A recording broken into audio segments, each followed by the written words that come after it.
Hi Bulldogs, I'm Bailey Mirza bringing you this week's news update from a different location, but we still have an exciting broadcast for you today, featuring a food Facebook group, fun Halloween frights, the new iOS 14 update, and many more that you won't want to miss. This is Bulldog Bulletin. Now all iPhone users know that the iOS 14 is the latest and greatest software update by Apple. But what are some of its cool features? Here is Dejan Hughes with a story on this popular update. Thank you, Bailey, and I'm Dejan Hughes. iPhone users are going wild about a recent software update released by Apple.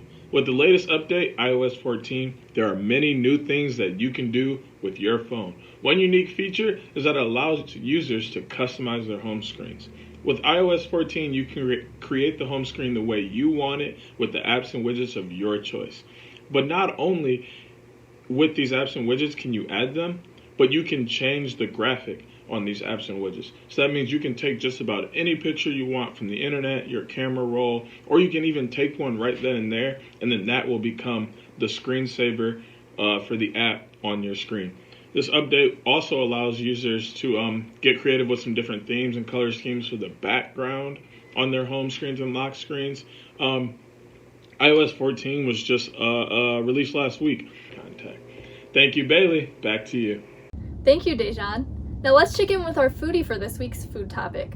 What do you have for us, Megan? Thanks so much, Bailey. I just wanted to talk to you guys a little bit today about where you can get most of your food news in Lenawee County. There is a Facebook group called Lenawee County Dine-In and Food to Go during phased reopening. So it's a group on Facebook. It was created during the COVID outbreak once restaurants started reopening, just to see who is open for seating, who is open for takeout, what their specials were, what their limited menus were, everything like that. And it's still being updated, it's still being continued. Restaurants posting their daily specials, their weekly specials, their changed hours if they're opening, and then if they close their seating because of another outbreak from their staff, or if they're reopening it, anything like that. You can get all of those updates in the Facebook group. Again, it's Lenawee County Dine-In and Food to Go during phased reopening. You can get any updated phone numbers from them. This is a great way to get in contact with the owners if you do have any questions. Give it a follow, join the group, get those updates that you need. I'm going to send it right back to you, Bailey. That's all I've got today. Thank you, Megan. Amazon is so hot right now, and so is getting the best deals. Let's hear from Dustin Foy on this year's Amazon Prime Day. Thanks, Bailey. Good news for all my Amazon shoppers out there. If you have Amazon Prime, you're in luck. Amazon Prime Day is approaching. This day allows subscribers to receive major discounts on Amazon items, whole food products, and many more. Earlier this year, Amazon Prime Day was delayed due to COVID-19 concerns and has now been moved to October 13th to protect the workers. Amazon says that Alexa users can ask Alexa to keep them updated on the event so that all subscribers can get access to these deals. More details about the event will release on September 27th. Now back to you, Bailey. Thank you, Dustin. Our next story comes to us about a miraculous surgery done by University of Michigan doctors. Now, here's Tanner Smith bringing us this story. Thanks, Bailey. I have an incredible story from the University of Michigan Medicine today, as 1-year-old sisters born attached at the chest and abdomen were separated by an 11-hour surgery this week and have begun healing. Sarah Beth and Amelia Irwin were each born with their own arms, legs, hearts, and digestive tracts, but they were connected at the liver. After living 13 months connected to each other, they are finally able to sleep in their own beds and walk on their own. This was a monumental surgery done by the Michigan doctors, and to learn more about this procedure, you can visit healthblog.uofm.org. Now back to you, Bailey. Thank you, Tanner. Even though COVID-19 is still around, that won't stop one Michigan haunted house from providing its usual frights to haunted house hoppers. Here is Joe Borowski with the story. Thanks, Bailey. If you are one of those people who love to visit haunted houses every fall season, Erebus Haunted Attraction in Pontiac still plans to deliver its usual frights to you this year, even amidst the pandemic.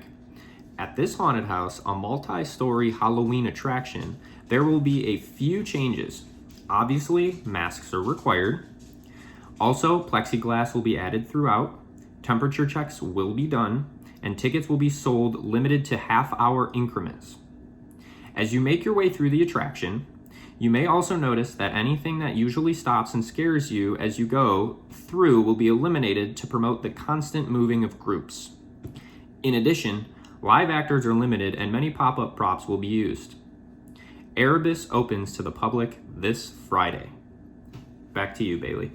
Thank you, Joe. Next, we have Leonard Poole bringing you this week's entertainment update on a popular Netflix show. Thank you, Bailey. Schitt's Creek takes over the Emmys this year.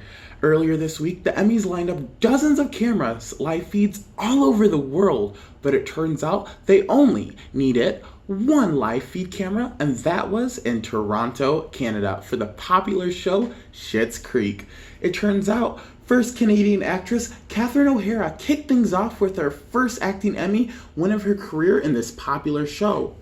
Not to mention, this popular Canadian show already entered Sunday, having won casting and costume crowns at the Creative Arts Emmys last week.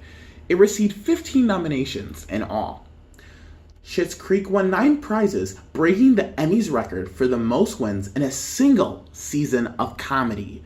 It was an eye-breaking win for the popular Canadian series, which showed its 6th and final season of their show.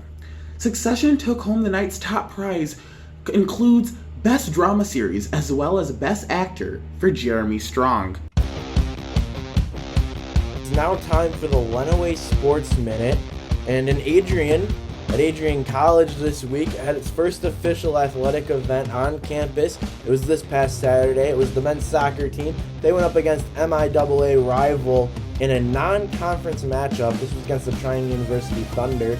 The rest of the long break did show through at times, and the Bulldogs just couldn't get past the Trine goalkeeper. The final score of the matchup was 4-1 in favor of Trine University. Justin Sarka had the lone goal for the Bulldogs, and the men's soccer team will be back in action on Saturday as they host crosstown rival Siena Heights here at Docking Stadium. Women's soccer will also be in action this weekend, and that will be on Friday at 7 p.m. where they will have an inter-squad matchup to get ready for the season. Both of these events will be streamed right here on Adrian College TV, so make sure to subscribe to our YouTube so you don't miss any of the action. Follow us on all of our social media as well to keep up with all the action if you can't tune in live. We'll be live tweeting the events as they happen. Now let's move on to some high school football. And after week 1 of being reinstated as a fall sport by the MHSAA, high school football Lenawee County is back, and here are some key matchups in week 2 that we here at ACTV have found. First up, we're going to talk about the Morenci Bulldogs. They're going 1-0 into the matchup against the Whiteford Bobcats, and that's going to be at Whiteford. Morenci's going to look to keep things rolling here. Down in our battle of the unbeaten, it will be the Madison High School Trojans making the trip over to the Erie Mason Eagles.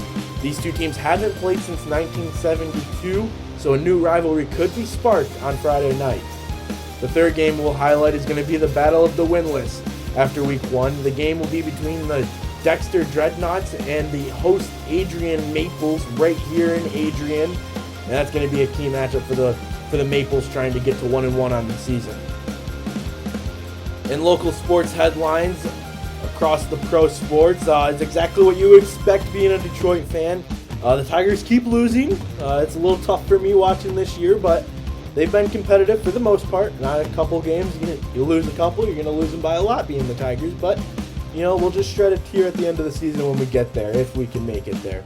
But on the other side, just across the street at Ford Field, well, they weren't at Ford Field this weekend. They made the trip all the way to Green Bay, Wisconsin, and the Lions should have just stayed home. Final score was 42-21 as the Lions fell to the Green Bay Packers and Aaron Rodgers and company.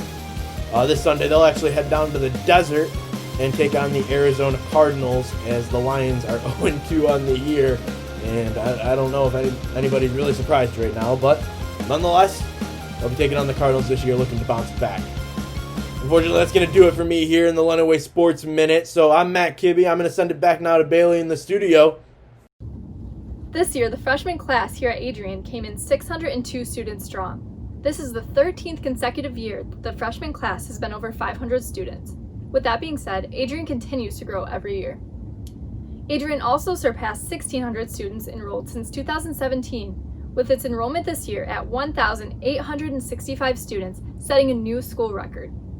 Graduate enrollment is also at a record level, with 82 registering for master's degrees. Now for this week's weather update. We seem to have a bit of summer back recently, as temperatures for the remainder of the week and this weekend will be in the upper 70s with low humidity. Rain chances also look slim, so make sure you get outside and catch some rays. And that wraps up your Adrian College Bulletin for this week. Thank you for watching, and we'll see you guys next week. Have a great weekend, Bulldogs.